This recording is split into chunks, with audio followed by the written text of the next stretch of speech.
Bersama saya, Mary Alfredes Tepu, Sarjana Hukum, dengan nomor induk mahasiswa 1970-11076, mahasiswa Magister Kenotariatan Universitas Sumatera Utara. Saat ini, saya akan membahas satu kasus yang berkaitan dengan hukum pasar modal.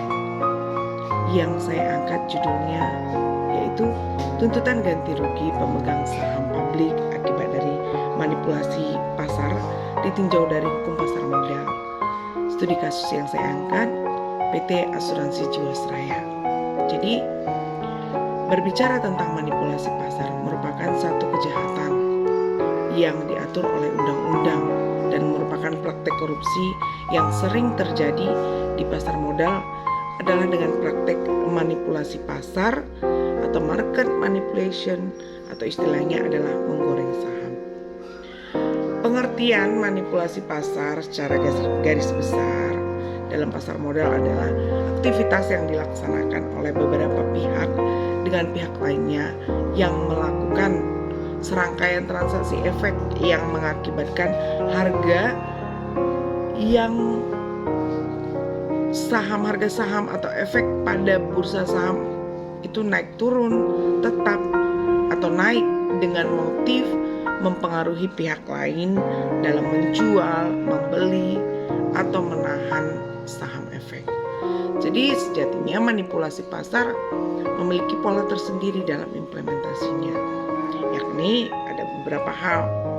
Yang pertama, adanya tindakan menyebarluaskan berita atau informasi palsu terkait dengan emiten untuk memberikan pengaruh atau influence terhadap harga efek perusahaan yang tercantum dalam bursa efek. Yang kedua, melakukan tindakan-tindakan penyebarluasan informasi yang sesat tersebut ataupun tidak lengkap yang dapat mempengaruhi penanam modal publik untuk pilihan investasinya atau misinformation.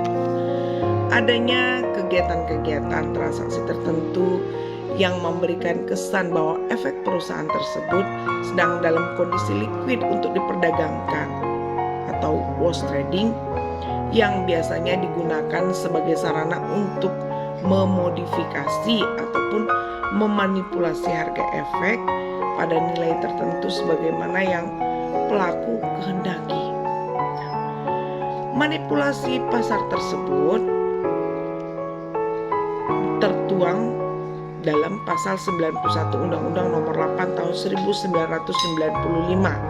tentang pasar modal sebagaimana telah diubah dengan Undang-Undang Nomor 11 Tahun 2020 tentang Cipta Kerja. Manipulasi pasar merupakan salah satu dari kejahatan pasar modal. Jadi dalam hal ini kita sudah tahu bahwa dalam undang-undang itu sudah diatur bahwa manipulasi pasar itu merupakan kejahatan dalam pasar modal. Tindakan itu tindakan yang mana dilakukan baik langsung maupun secara tidak langsung semata-mata dengan tujuan untuk memberikan adanya proyeksi semu atau sesat terkait dengan kegiatan perdagangan atau harga efek maupun keadaan pasar di bursa efek. Itu merupakan kegiatan-kegiatan yang mereka lakukan, dan dalam hal ini untuk memperdalam bagaimana kerugian yang dialami oleh pemegang saham dan bagaimana tuntutan ganti rugi yang diharapkan diterima oleh pemegang saham. Dalam hal ini saya merujuk pada satu kasus dari berbagai kasus yang ada dalam hukum pasar modal. Kasus yang saya angkat yaitu kasus manipulasi pasar di pasar modal yang terjadi pada tahun 2020, yaitu kasus korupsi PT Asuransi Jiwasraya yang merugikan negara dengan jumlah kurang lebih 16,4 triliun yang mana melibatkan 6 terdakwa. Yang pertama, Beni Cokro Saputro selaku Direktur Utama dari Hansen International Tbk. Yang kedua, Heru Hidayat selaku pelaku komisaris utama pada PT Trada Alam Minerba Tbk.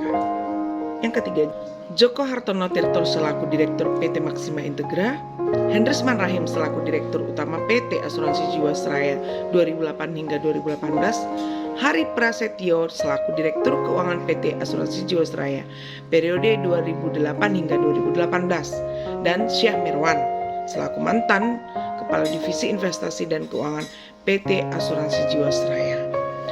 Kasus korupsi PT Asuransi Jiwasraya berdasarkan putusan pengadilan nomor 84-PIDANA/TPK/2020/PN-JKT Pusat, terdakwa Joko Hartono Tirto dikenakan sanksi pidana berdasarkan pasal 2 ayat 1 junto pasal 18 Undang-Undang Nomor 31 Tahun 1999 tentang pemberantasan tindak pidana korupsi junto Undang-Undang Nomor 20 Tahun 2001 tentang perubahan atas Undang-Undang Nomor 31 Tahun 1999 tentang pemberantasan tindak pidana korupsi junto pasal 55 Undang-Undang Hukum Pidana KUHP, yang mana pada dasarnya sanksi pidana saja tidak cukup.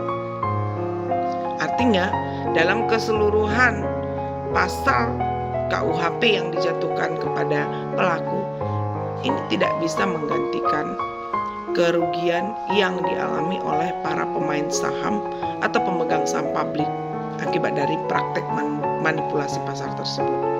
Oleh karena itu diperlukan bentuk ganti kerugian berdasarkan pasal 111 Undang-Undang Nomor 8 Tahun 1995 tentang pasar modal. Untuk memperdalam bagaimana tuntutan ganti kerugian oleh para pemegang saham dan bagaimana undang-undang mengatur ganti kerugian ini, maka saya akan memperdalam dengan dua rumusan masalah. Yang pertama, bagaimana konstruksi hukum tuntutan ganti rugi pemegang saham publik akibat dari manipulasi pasar ditinjau dari Undang-Undang Nomor 8 Tahun 1995 tentang pasar modal sebagaimana telah diubah dengan Undang-Undang Nomor 11 Tahun 2020 tentang Cipta Kerja. Yang kedua, bagaimana penerapan tuntutan ganti rugi pemegang saham dalam manipulasi kasus PT Asuransi Jiwasraya Persero. Yang pertama, konstruksi hukum tuntutan ganti rugi pemegang saham publik akibat dari manipulasi pasar ditinjau dari hukum pasar modal. Yang pertama, ganti kerugian bagi pemegang saham publik akibat dari manipulasi pasar ditinjau berdasarkan KUH Perdata dan Undang-Undang Nomor 8 Tahun 1900 tentang pasar modal sebagaimana telah diubah sebagian ketentuannya dengan Undang-Undang Nomor 11 Tahun 2020 tentang Cipta Kerja. Dasar hukum yang dapat digunakan dalam tuntutan ganti rugi pemegang saham publik dapat didasarkan pada pasal 1365 ya. Tiap perbuatan yang melanggar hukum dan membawa kerugian kepada orang lain mewajibkan orang yang menimbulkan kerugian itu karena kesalahannya untuk menggantikan kerugian tersebut. Jadi berdasarkan pasal 1365 beserta pasal 111 Undang-Undang Nomor 8 Tahun 1995 tentang pasar modal sebagaimana telah diubah sebagian ketentuannya dengan Undang-Undang Nomor 11 Tahun 2020 tentang Cipta Kerja, yang mana kedua dasar hukum ini ya dapat digunakan untuk menuntut ganti rugi kepada pelaku-pelaku kasus PT Asuransi Jiwasraya karena manipulasi pasar merupakan perbuatan melawan hukum serta pihak-pihak yang dirugikan dapat melakukan tuntutan berdasarkan Undang-Undang Nomor 8 Tahun 1995. Nah, ganti kerugian tersebut dapat ditinjau dari perbuatan melakukan perbuatan melawan hukum berdasarkan KUH Perdata. Jadi ini dapat diuraikan dalam dua hal, yaitu ganti kerugian bagi pemegang saham publik akibat daripada manipulasi pasar ditinjau dari perbuatan melawan hukum berdasarkan KUH Perdata, dan ganti kerugian bagi pemegang saham publik akibat dari manipulasi pasar ditinjau dari pasal 111 Undang-Undang Nomor 8 Tahun tahun 1995. Dan yang kedua, ganti kerugian bagi pemegang saham publik akibat daripada manipulasi pasar. Ini yang sebagian ketentuannya telah diganti dengan Undang-Undang Nomor 11 Tahun 2020 tentang Cipta Kerja. Ini ada dua hal yang diatur di dalamnya. Yang pertama, ganti kerugian bagi pemegang saham publik akibat daripada manipulasi pasar ditinjau dari Peraturan OJK Nomor 49-POJK.04/2016 tentang dana perlindungan pemodal.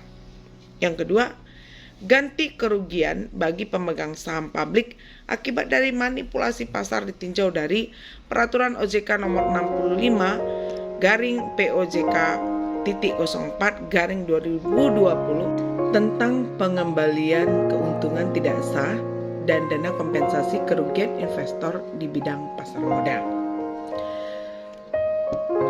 Pembahasan yang kedua yaitu penerapan tuntutan ganti rugi pemegang saham publik akibat daripada manipulasi pasar dalam kasus PT Asuransi Jiwasraya Persero.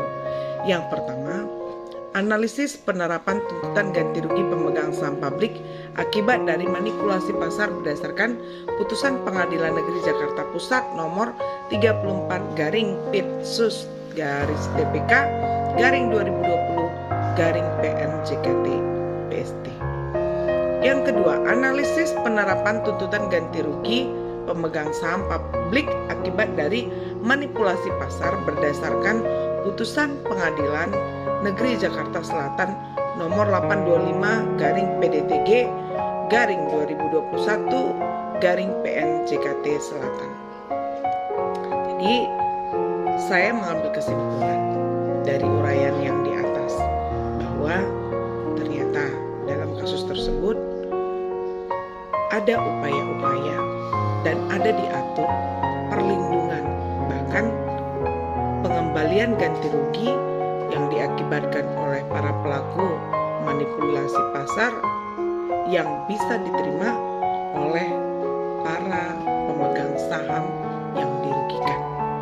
Jadi dapat dikatakan bahwa manipulasi pasar dilarang berdasarkan pasal 91 Undang-Undang Nomor 8 Tahun 95 tentang pasar modal sebagaimana telah diubah sebagian ketentuannya dengan Undang-Undang Nomor 11 Tahun 2020 tentang Cipta Kerja, yang mana setiap pihak dilarang untuk menciptakan gambaran semu yang menyesatkan.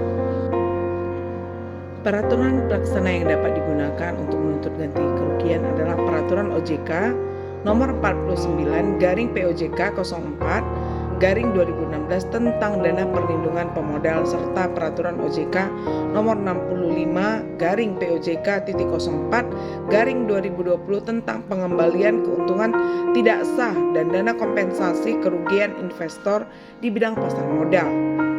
Berdasarkan keputusan Dewan Komisioner OJK Nomor Cap/69/D04/2020 tentang penetapan batas paling tinggi pembayaran ganti rugi untuk setiap pemodal dan setiap kustodian dengan menggunakan dana perlindungan modal.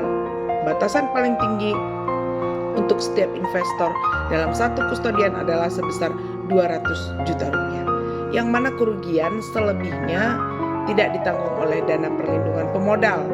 Pengembalian keuntungan tidak sah dapat diklaim oleh pemegang saham publik berdasarkan Peraturan OJK Nomor 65/POJK.04/2020 sesuai dengan kerugian investor, yang mana pengembalian dana harus didasarkan pada bukti kerugian dari investor.